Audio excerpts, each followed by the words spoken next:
Another year and another E3. Always fun times. Unless not much happens. Which is what we're going to be talking about. So, we might as well get to it. My name is Micah Curtis. I'm Alex Baldwin, and I miss video games. Yeah. Welcome to Micah and the Hatman. Live.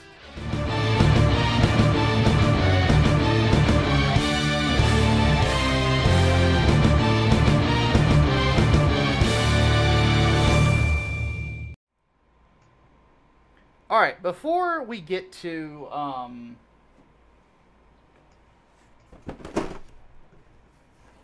about dropped the thing. Before we get to my pick of the week, Hatman does not have one. I got a thing. I got a thing in the mail that I'm very happy about. Now, for those of you who are out there, I have actually, who dig when I talk about mecha stuff, I've actually started an Instagram that's pretty much going to be based around that and then, like, the comic book stuff that we're doing. And you can go to instagram.com/micah.curtis85. That is my handle. If Hardboiled would be so nice as to link it in the chat. I got a thing. I got some model that's very hard to find right now. Because it's one of the most popular Gundams ever. And,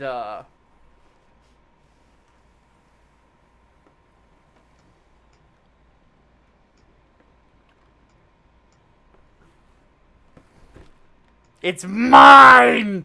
The new Gundam Verka. I am not the biggest fan of Char's Counterattack as a film. I feel like it's got some flaws to it. But, look at this thing. This is one of the coolest looking Gundams ever, in my opinion. Because it really feels like just like the natural evolution of the RX-78. And it's all mine. Oh gosh. I can't wait to build this thing. I'm about halfway done with the Gundam Dynamis. So, the fact that I have this, it's so hard to find here in the States. Like, every store that I usually order from was sold out. And I've actually found a place in New York that actually had one. For less than $100, no less. Like, yeah, and we only do $5 shipping. Sign me up, motherfucker! So, yeah. I cannot wait. I cannot wait to build this fucking thing. I have big plans for this one. I'm actually going to buy a mobile suit diorama piece that is a repair cage for it, because I love this Gundam so. This Gundam's design is just so fucking cool. It even has it's even a transforming one. It actually has like the psycho frame underneath the armor. So, but there's a lot of runners in here. Just let me count them real quick. 1, 2, 3, 4, 5, 6, 7. There's at least 18 16 to 18 runners in here. Of various sizes. Though some of that is actually a display base, though, just as a heads up. So not all of that is the Gundam itself. I'm trying to see if I can find the runner that has the psycho frame on it, because I don't know if it's already colored. It is, okay. So I don't have to do that. And even the display base, though, is Amuro's symbol. So that's pretty cool. I'm not going to end up using this, but I might end up using it for a different Gundam. Because I plan on doing another RX-78 at one point. I'll probably use that stand for it. So I am very happy that I got that in. I fucking love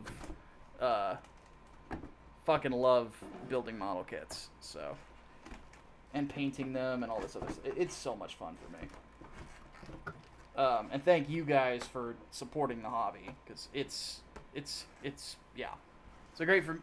I needed something to do with my hands. you know, because I haven't had something that I've been building for ages, and it's good for you. It's good for the mind. So my pick of the week, because Hatman and I have been very busy. Hatman's getting stuff for 3 nights packed up on top of college classes for the paralegal stuff, plus other business stuff. So, And wedding planning, so yeah. it's just a lot. So, busy Hatman. The comics are going out, which is good. Like I said, when we do overflow, he'll probably be packing stuff up while we do it. So.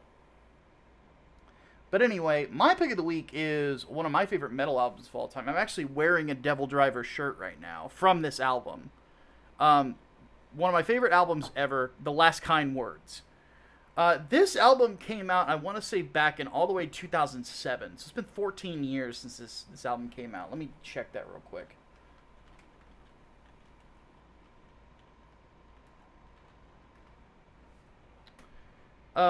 It's the 3rd album by Devil Driver. And for those who don't know what or who Devil Driver is, they are a groove metal band from California. The lead singer, Des Fafara, was originally the lead singer of a band called Coal Chamber, which was fairly popular during the late 90s. And then he ended up... That band ended up splitting up, and he formed a groove metal band instead, which is more just flat out, metal with a, how would I describe groove metal?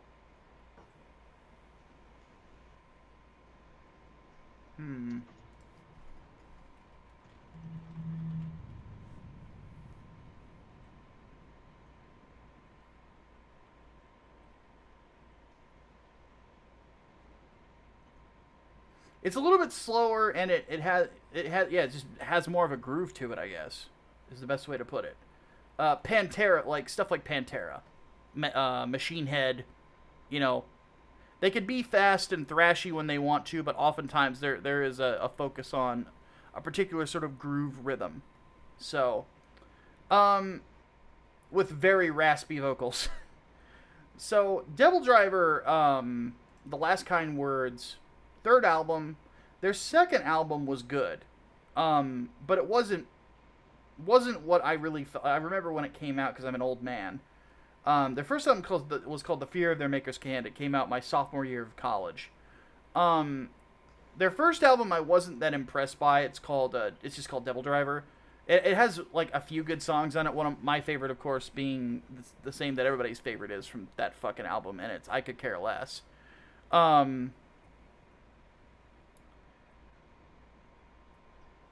But the Last Kind Words was sort of the third album for a lot of metal bands is really where they hit their stride. I think it's true for Metallica. I think it's true because Puppets was their 3rd album. I think it's true for just about every metal band I listen to. Once you hit the 3rd album, that's when a band really, really hits their stride. It's very... I get worried about metal bands that peak early. Like Trivium. Trivium's a really good example of this. Because Trivium's, for their first album, actually technically their 2nd, Ascendancy, is their peak. And they've been going downhill ever since. They've come up a little bit sometimes with certain stuff. But oftentimes they've just kind of... Because it really feels too much like they're trying to do a Metallica impression. Same thing with Avenged Sevenfold. Avenged Sevenfold's had some good moments, but their 2nd album is their best album, and they peaked very early, which is really weird because commercially they peaked later, artistically they peaked early. Same thing with Trivium, so it's really weird. But Devil Driver not so much. This album, The Last Kind Words, is so popular. When and widely considered to be their best one, when I saw them live a few years ago, most of the songs that they played were from this album. They played Not Whole, Wander or Lost, Clouds Over California, Horn of Betrayal, These Fighting Words, Head On to Heartache, and Burning Sermon. And I'm like, fuck. It really is one of the best metal albums I've ever heard. The only problem that this album really has is that the last few songs on it, the last 3 specifically, are not as strong as the rest of the album. So in a weird way, it kind of feels like it's longer than it should be. So it's, just to give an example, Not All Who Wander Are Lost is this really thrashy, sort of middle finger in the air declaration song of kind of give you the idea of how the pace of the album's going to go. It continues that way. Clouds Over California, Bound by the Moon, are just like pedal to the metal, fuck you sort of metal, you know? Horn of Betrayal slows it down a little bit for a little bit more of a thoughtful song. Same with These Fighting Words. Head on to Heartache turns it back up for sort of the last, what would feel like you would think to be the last part of the album, because it turns it back up.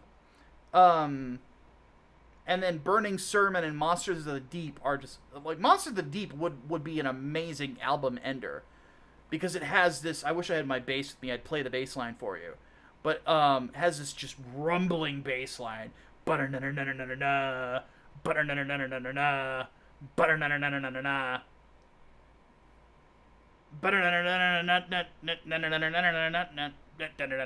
like it just, and then when the drums kick in, it's sexy. And that song ends and you're like, yeah, that was a great album. Then there's 3 more tracks, and the rest of them, they're not bad, like Tyrants of Truth, When Summoned. The Axe Shall Fall is pretty good. They're not bad songs, they're just not as good as the rest of the album. So it's sort of like if Metallica decided to throw in a few more tracks in Master of Puppets that weren't that great. You know, granted, I would argue that Leper Messiah is a shitty song, but, you know, it's just me. Needless to say, though, if you're looking for some good metal, The Last Kind Words is a good album to buy. It's a lot of fun when it comes to metal songs. These guys are one of the best live acts I've ever seen, too. I got to bump fists with Des Ferrara at that concert, which was pretty fucking awesome. Because I was wearing a Devil Driver shirt that, like, they had a limited print of. That, he was walking past me, and he sees me in that shirt, and it's obviously not this one. And he goes, dude, he's like, I barely see people wear that shirt of ours. I always love that design. And I'm looking at Des Ferrara. It's like one of my favorite singers ever. And I was like, yeah, I really liked it. And he goes, dude, thank you. Thanks for coming out. And he's fist bump. I'm like, I just met Des Ferrara.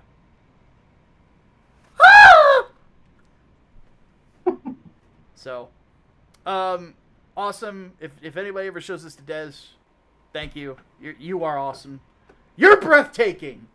Yeah, love Devil Driver, always will. So, one of my favorite bands ever. All right, E3. So E3 was a thing that happened, and that's about it. In the words of the Fresh Prince of Bel-Air himself, with video games. Yeah. It was so fucking lacking this year. And shame on Take-Two for using their fucking press conference as like a fucking anti-racist bullshit fucking struggle session. Fuck you. Like, not the time, not the place. Fuck off with that shit. We're here for video games, not a lecture. It's in the fucking liberal arts campus.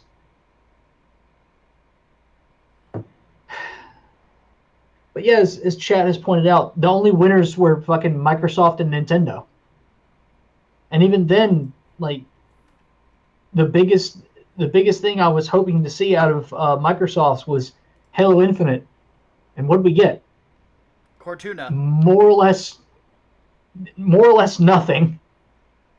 Like nothing new about the campaign except for Cortana 2 Electric Boogaloo. Yeah, Cortuna. And then and multiplayer reveal. Okay. I'm still wanting to know how they're going to fix the massive fuck up that was Halo 5, and so far it doesn't bode well. The fact that they're so reluctant to show off campaign footage now tells me one of two things. Either there is some reveal early in the game that is such a big surprise that revealing it early would destroy the experience, or the campaign is fucked, and they know it's fucked.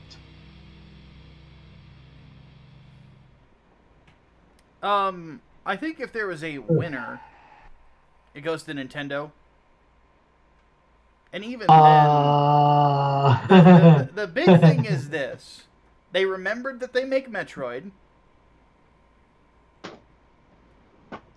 Not only did they remember they make Metroid, they're making an actual Metroid Fusion sequel. They're fucking making Metroid Dread.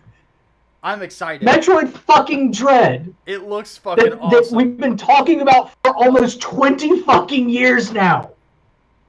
Holy shit.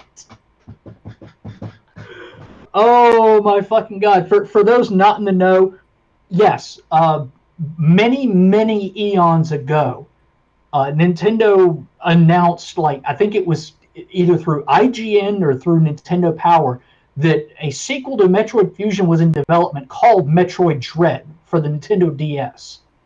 And then it died. And then it came back again. And there was a little Easter egg in Metroid Prime 3 where it says Metroid Project Dread nearing completion. And everyone was like, oh shit, it's coming. And then it never fucking came. But now it's real. And my body is ready. Yeah. I'm excited. It looks really good too. It looks so good. I personally I liked Metroid Prime, but I was kind of over it. So I was ready for some old school Metroid, and that excited me. Also, and this is the same team that did Samus Returns, which is awesome. Yes, they were great. So that's great. The other thing that I'm really excited about. Well, there's a new game coming from Turtle Rock Studios that basically looks like Left 4 Dead on steroids, called Back 4 Blood. Oh yes, Back 4 Blood. So because Valve is never going to make Left 4 Dead 3 because Valve doesn't make games anymore. Nah. Well, I that's not true. They made Half-Life Alyx, and at the end of it, they basically hinted that there will be a Half-Life 3. In 30 years. But anyhow. That's how long it takes to count to 3. Yeah. One thing that I should another thing I'm also excited about, new Super Robot Wars. They announced 30th anniversary. I'm excited about it. Looks like there's going to be some reused sprites, but also some new ones too. But they were reusing a lot of the maps from T, I noticed. So I wonder if it's going to be a follow-up to that instead. But the new Zeta Gundam sprite looks really good. They have a brand new Gao final sprite as well. That's really cool looking. Kazuya's in Smash. Yes.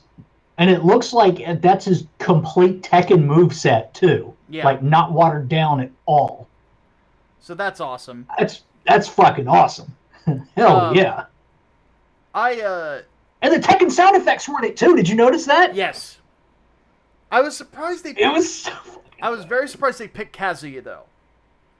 I thought that they would have picked Jin or they're not. I knew they weren't going to do Heihachi because his voice actor just passed away. Yeah. For those who don't know, the voice actor for Heihachi was also the voice actor for old Joseph Joestar. So yeah, they weren't gonna they're not gonna do that. Oh no. But the big one for me though, above all else, Elden Ring.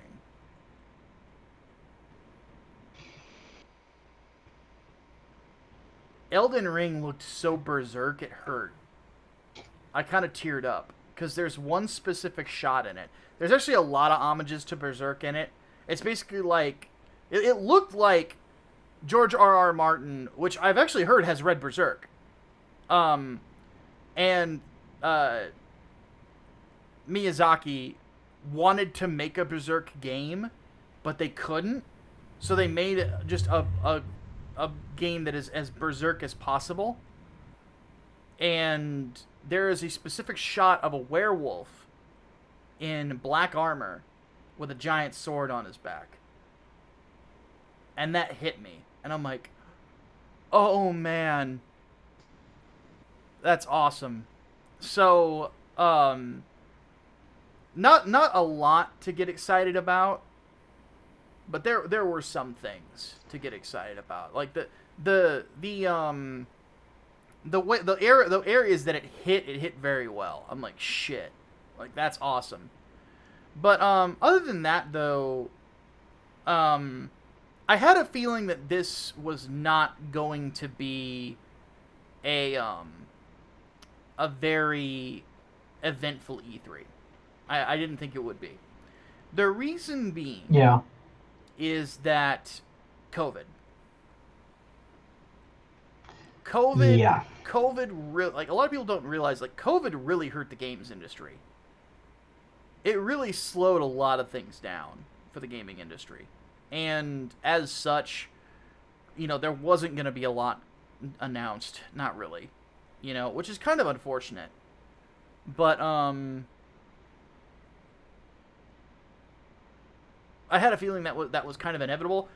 But one thing that was cool is that, yeah, some of the reveals really came out of nowhere. You know?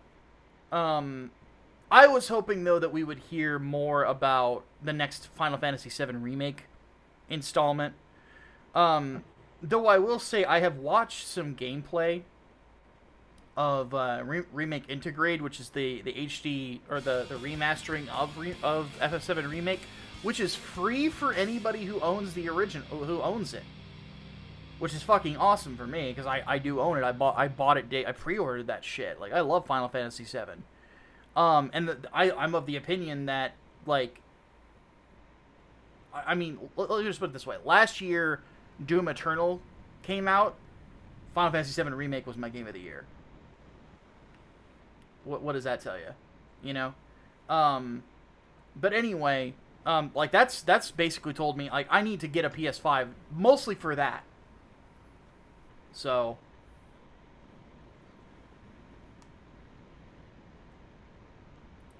But then again, they're going to have to start making more PS5s, which they aren't doing yet. Because there's just no stock anywhere. Real quick. Dirty Dan threw in a buck and said, Elden Ring will be out and have a sequel on the way before the next Game of Thrones book is even half done, and that's hilarious. This is true. Miss Serena puts in, no Bayonetta this year, damn it. At least we got a trailer for Shin Megami Tensei 5. That trailer was poppin'.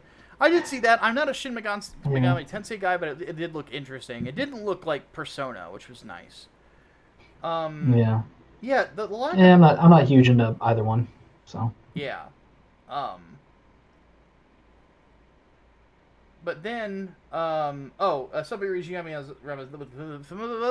said, don't know if you covered it, but I totally called him Mishima in Smash. At leist one of the Mishimas was going to make it. Even Heihachi gets a spot as a background character. True. Yeah. Daniel Parker brings something up, and Geister was wondering, the guy in Final Fantasy hates chaos. You mean... I've come to kill chaos. All I know is, I want to kill chaos. I need it. I desire to kill chaos. Who's that guy in the armor? Chaos. Why are you here? We're here to kill chaos. Really? Then, what's the, Get a villain, that guy doesn't like chaos. Yeah. Well, generic main character guy, what's your problem with chaos? He ate a puppy. Oh, well, in that case, kill away. So,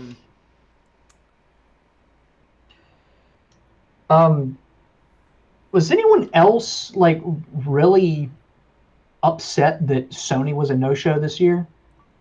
Like they announced it way in advance that they weren't going to show up, but I think their absence was like especially palatable given the other press conferences. yeah, it really felt like something was missing. I mean, they're gonna end up doing their own thing, but still. Oh yeah.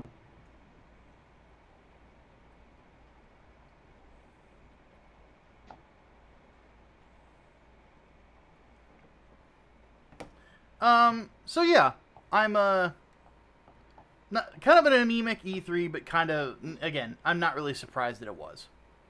So, it is what it is. Reiterating what I said on a overflow long since past, E3 is going the way of the dodo, and this is just more proof. We'll have to see. I'm of the. I'm gonna wait till next year before I declare it dead just yet.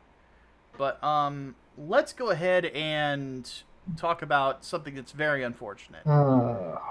So Scott Cawthon. Now this, I don't know why people are surprised by this. Scott Cawthon he's a overt Christian.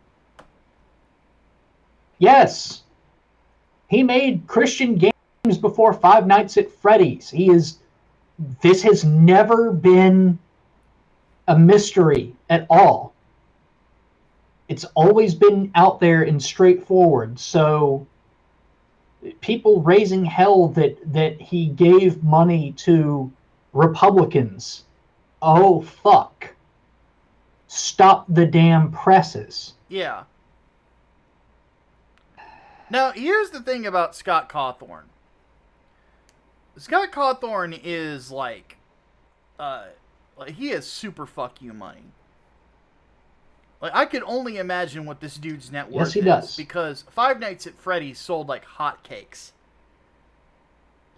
It went fucking crazy. You can also argue... There are fucking toys in big box stores now. Yeah. You could almost argue that Five Nights at Freddy's made two people rich. Scott Cawthon and PewDiePie. Because the popularity of one increased the popularity of the other. Because that was what made PewDiePie huge, was his Five Nights at Freddy videos. Well, among other videos as well. That and Slender. Yeah, Slender as well. So, when it comes right down to it, yeah, Hank Hill in the chat posted very well. He's the other Notch. You know, it's like... Yeah, pretty much. His statement was basically, he's like, look, you know, if you've got a problem with this, okay, you can cancel me, but go ahead. I don't really... I'm not going to stop being me. Which is the right response. Yeah, exactly. It's like, I'm not apologizing for something that I don't think is wrong. Yeah. Good. Fucking good. Crystal Hydra says it sucks because... Real quick. Crystal Hydra says you mean Markiplier. Markiplier. Him too. And I guess Matt Pat as well. You may as well. There's a lot of YouTubers that are gaming YouTubers that got big off of Five Nights at Freddy's videos. Yeah. But anyway, you were saying? And people in the chat are pointing out, it was bad enough they threatened his pregnant wife. Yeah. To those of you who did that, you can go to hell. Do not pass go. Do not collect $200. You can go get ass raped by the devil for all I care. Fuck you. Go directly to hell.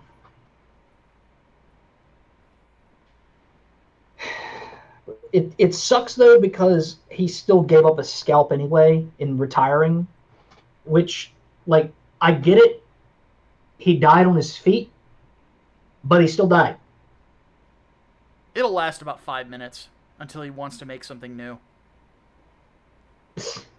I hope. Well, he retired from Five Nights at Freddy's. I don't know if anything else is going to come close as far as fame, profitability, whatever.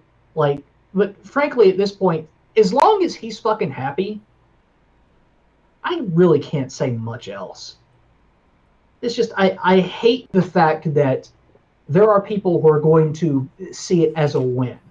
Like, yes, he's gone, or we hate this now, and we successfully drove him away from the property. Hatsune Miku made fucking Five Nights at Freddy's.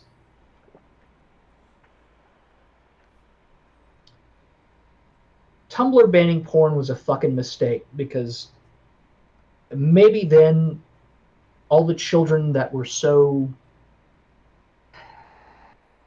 empowered by this idea that they can decide who is and is not allowed to be famous anymore through Twitter, maybe they just would have fucking... it was containment, wasn't it? It really was. Social media was a fucking mistake. Just fuck it.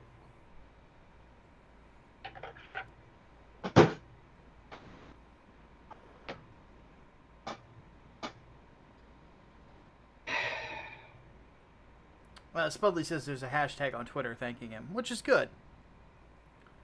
That is good. Serena throws apparently the majority of the community is upset about this, so. Yeah. Let me just say this, though. Some people are saying, like, the K-pop community are, like, we're making a big deal about it. If you like K-pop, you suck at living.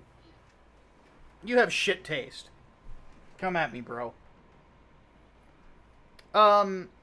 Serena throws in a buck and says, a lot of people who are supporting the canceling of him are far left section of the LGBT community. Seen videos of fans saying that they're disappointed how they think his donations are contributing and taking rights away from LGBT people. Ask them to name one right that was taken away. Name one. They won't be able to. Oh, not even that. Fucking the argument that these are people who literally want me dead. No, they don't. Like who? And again, when have they said that? Yeah, again, name one. Name one. Doug Snaple doesn't count. He's barely a human. He's a dirtworm. He is the one guy I will legitimately give people when they point out, it's like, it's like there are Christians out there that that don't want, that hate LGBT people. I'm like, who? They go, Doug Snaple. Okay, I'll give you that. I'll give you that one. Who else? Then they can't name any. So. They hated Micah because he spoke the truth. You could put that on my tombstone.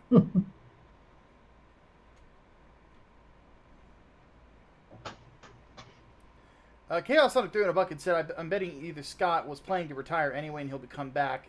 Let's face it, he enjoys doing these games. I think he'll come back at some point. For some reason, the donations are being a little slow today, so I do apologize, guys. There it goes. Ricky Joya throws in $3. Says, didn't Scott originally plan to make Five Nights at Freddy's his last game because his previous were were failures? Yeah. Yes. Exactly. Yep.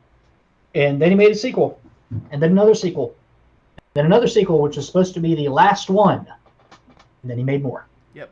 Also, I love our community. Hank Hill puts it perfect. Doug Snaple is a one-man atheist factory.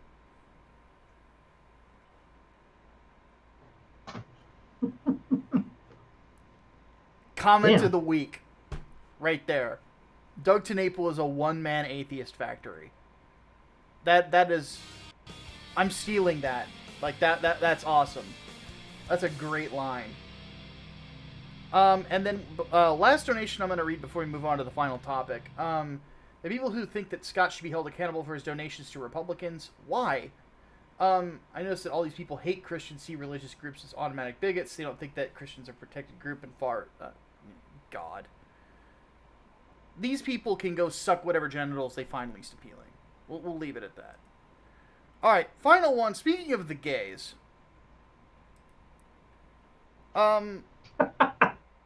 Yeah, speaking of the gays, Wow, I opened this up and I'm killing Hatman already. So I fucking love that transition. Speaking of the gays, yeah, Gundam. yeah. So I saw a writer on CBR that did an article claiming that Gundam Wing is queer media. We need to have a discussion about this. All right, so here's the thing. The article was basically about um this particular writer basically saying that the first gay crush he had on a character was on Katra from Gundam. Because he's the nice one, he's the one that seems like he's the most human out of the 5 people who are fucking assassins, but by the way, assassins and giant robots, and so on and so forth. And mostly harmless. But there's a trend here that needs to be discussed. Just because you, as a gay person, find a character attractive within a story does not make it queer media at all.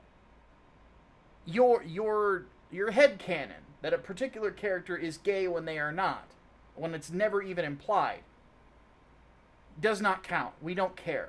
No one cares. Your headcanon is not actual canon. No one's headcanon is actual canon. Speaking as somebody who creates comic books, I hate it when people do that. I fucking hate it. It's my character, it's not yours, shut the fuck up. So, when it comes right down to it, this is a trend that needs to be discussed. I don't know why you feel the need to try to label things as belonging to your particular community, but they don't. Gundam Wing is a series that is made by a massive company that has been making Gundam series, or had been making Gundam series for almost 20 years at that point. Gundam is for everybody. It is. Gundam is for everybody. And to act as if it's not is preposterous. What? Trying to section it off as queer media. It's not. Gundam Wing has nothing to do with being gay. Gundam Wing is a story about 5 child assassins sent to Earth in giant fucking robots to overthrow a fascist militaristic government called Oz. That is what Gundam Wing is. So to pretend that it isn't is ridiculous to me. And I don't understand why exactly the need is felt to do this. So I'm just gonna say, knock it off. You're not making any cultural inroads by doing this. All you're really doing is pissing people off that already enjoy the thing. So knock it off. It's gay, it's cringe, and I mean gay in the sense that it's dumb. It's dumb, it's cringe. You end up looking like an asshole for your stupid headcanon. Basically like you're putting a Tumblr article on a massive website. Stop wasting my time. Stop wasting your time. Stop wasting the audience's time. Shut the fuck up, please. Thank you.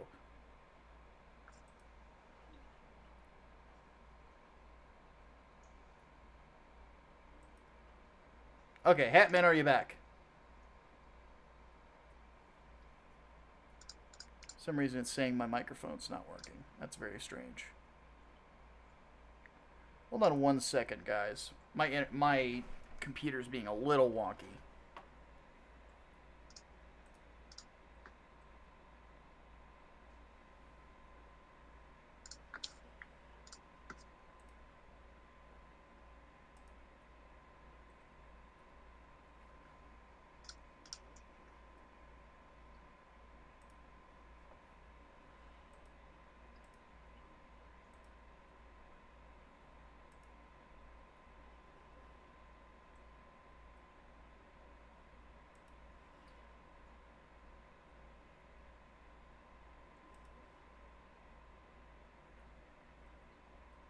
This is very strange.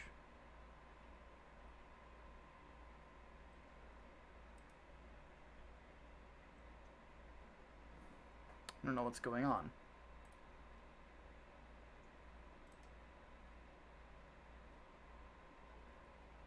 Like, my whole computer has basically gone a little funky. And we're getting a lag.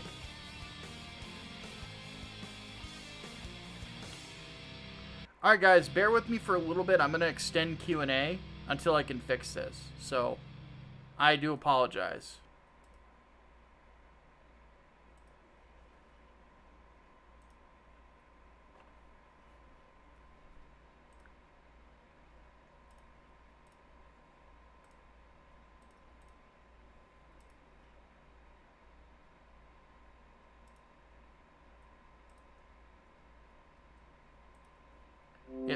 It might just be that OBS is being a little weird.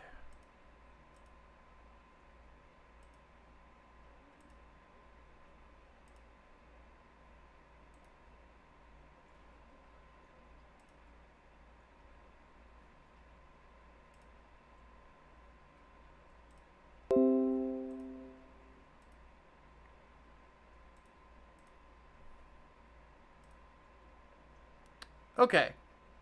I think that might have helped with some of it. Alright,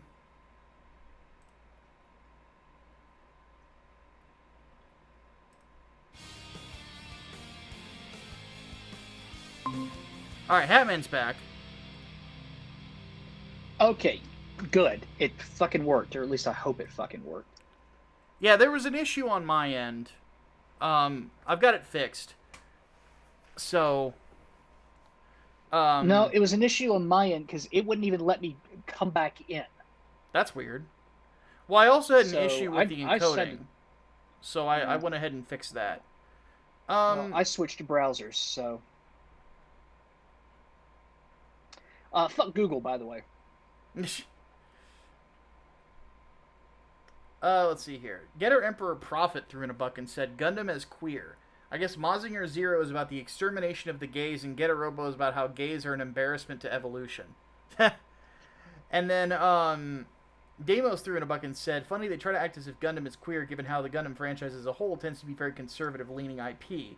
Most Gundam fans I know are either center-left or moderate-right, and we all laughed our asses off at that article. Yeah. Well, like one argument that he tries to say that Catcher is gay, because there's a point where him and Troa are playing instruments together. No. There's this thing, like, when a bunch of dudes get together and play instruments. It's called a jam session. And then if a bunch of dudes get together and they make music together, it's called a band! That's typically how words work. Yeah. Stop being an embarrassment to the gays. Stop that. I have gay friends who hate that shit. Alright, Q&A time. Let's see here.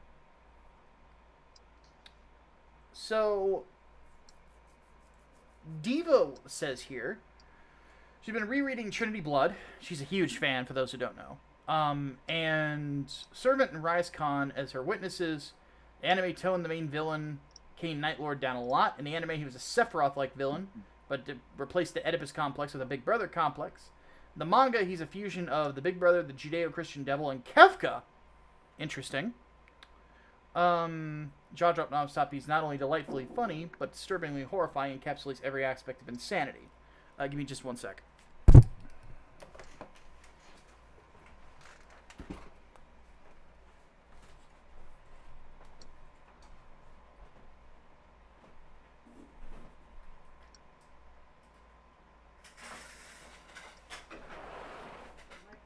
That's me. Alright, thank you. Food time.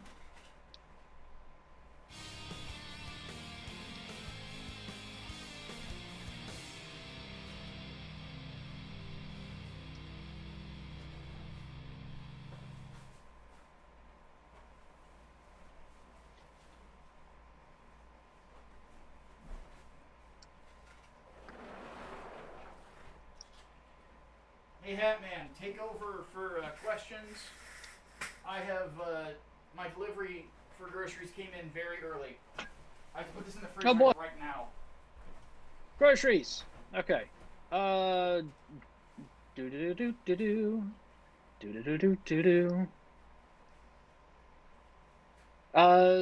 Let's see.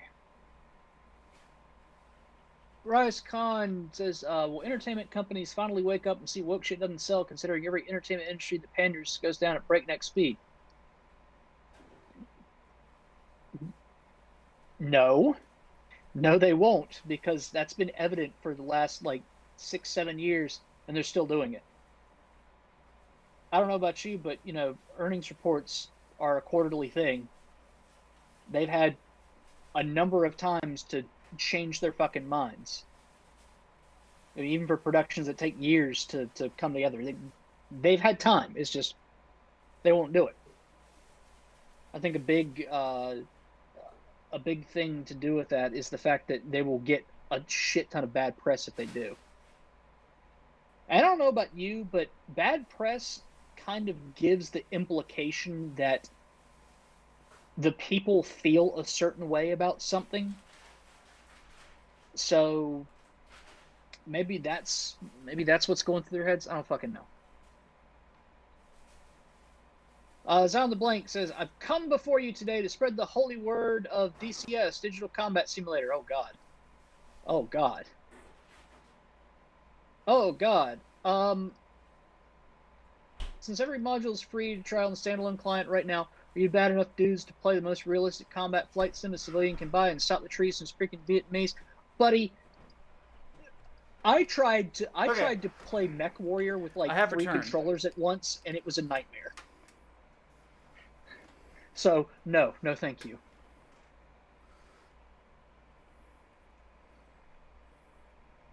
Servant of God asks, did you see that some K-pop stans got therapy and meds and stopped liking K-pop and were upset and shocked about it? Well, K-pop is a mental illness, isn't it? Yes! Now we have evidence. No, did you see that fucking thing where somebody tried to say that ordering the BTS meal at McDonald's if you were not a fan of K-pop is cultural appropriation? Like, with a straight face, said that. Let me guess. Woke white women? Yes. Of course. Woke white women are a threat to democracy. Yeah. Casual reminder that those exclusive sauces that come with that fucking meal, you can get anyway if you ask for them, but they both suck. So, yeah. I wouldn't even appropriate that shit. Let's see here. We got some donations in. Samurai Bear threw in $9. It says, I haven't made Micah suffer for a minute, so react to Batman becomes a Discord mod. Okay, we'll put that in with the other cringe clip then. And then Serena throws in $1 and says, why are there certain segments of the LGBT the rainbow people, who that are crazy far leftists think it's okay to bully creators who don't confirm their worldview? Want everything to be clear just like them. They think Tim Drake is bi for some reason. Because everybody wants a character to fit their worldview for some reason. And it's just like they're not mature enough to understand that not every character is going to have the same worldview as another. They're just not. It's weird because for these people, we used to say a long time ago, they're unaware to discern between fantasy and reality. And now they're unable to discern between headcanon and canon. And casual reminder once again, you ship any of the characters that we write, those characters die. Yeah. We will tank an entire franchise if the Saint of Englewood be run over by a bus. Don't you even start that shit with me. Because you're going to see his love interest in the next book. And people start getting pissy with me about it, I'm going to fucking kill him.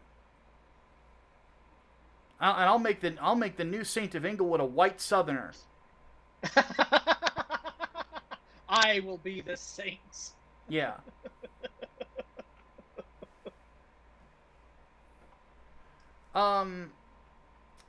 Let's see here. SGD said, on the scale of 1 to Atman, how much does it bother you when a piece of media introduces an entertaining villain only to make them sit on their hands for the majority